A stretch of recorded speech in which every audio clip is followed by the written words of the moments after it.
8:50, WIBX. Renee Art is in the studio here this morning. Good morning, Renee. Good morning. How are you? Good. And I want to talk about, you have an event that you're doing, which is going to be, I had the paperwork somewhere, and I put it somewhere. Go ahead. Tell me what it is. What it is it is a, it's... I found it. A fashion, okay. Women of Sweet. What is that, by the way? Sweet is a group that was founded by about 7 of us women. The Women of Sweet, it's a group of local business owners committed to promoting and supporting local female-owned businesses in the Mohawk Valley. And you guys are doing this fashion show, which is going to be up at HCCC, or Herkimer College now. Yes. It's on April 29th. It's called Who Am I? And it's a collaboration with the college. Fashion and buying merchandising students will be at the fashion event showcasing their unique designs. All right. And they're making these they're designing these things? Yes, sir. That makes sense. Like jewelry and the clothing and stuff like that? Okay. Yes. All right. Neat. And how much are tickets? How do people get to go? And all of that stuff. Basically, there's a general admission. General admission is free, but we do we welcome any donations towards the fashion department at the college. All right. There is a $10 VIP ticket, which does include an hour reception prior to the event, which will have food. All right. And details are online. Can you get them online anywhere? You can get them online. You can go to our website. It's called info@thewomenofsweet.com. All right. And again, this is really promoting women businesses that are owned by women, and there's a lot of businesses out there that are female-owned.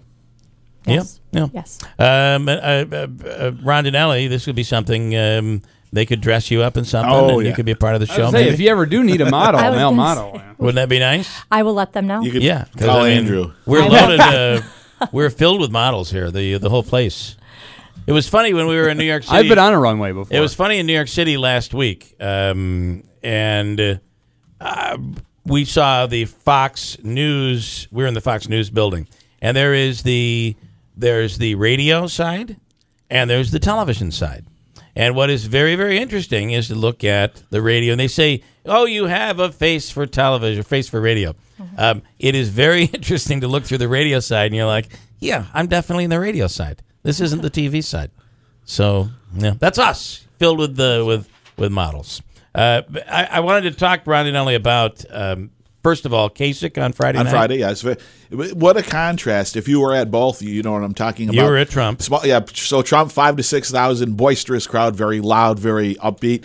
Kasich, they had about 400 people, a small, intimate setting. The folks were very polite, clapping at times, basically listened to him.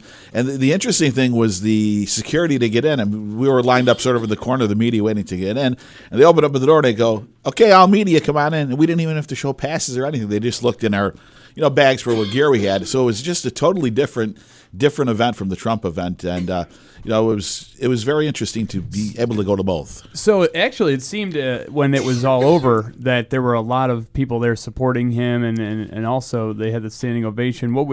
Did you talk to anybody afterward about maybe being switched or persuaded after? Did I talk to some people before? And a big supporter of John Kasich is the county executive who introduced him.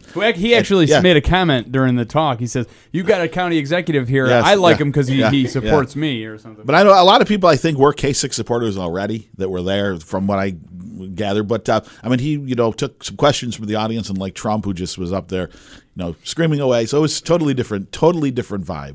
Yeah, it was also the town hall setting too. Yeah, exactly. So he was sort of in the middle of the audience, and he was actually really personable as well. Came off like a very like the next door neighbor guy.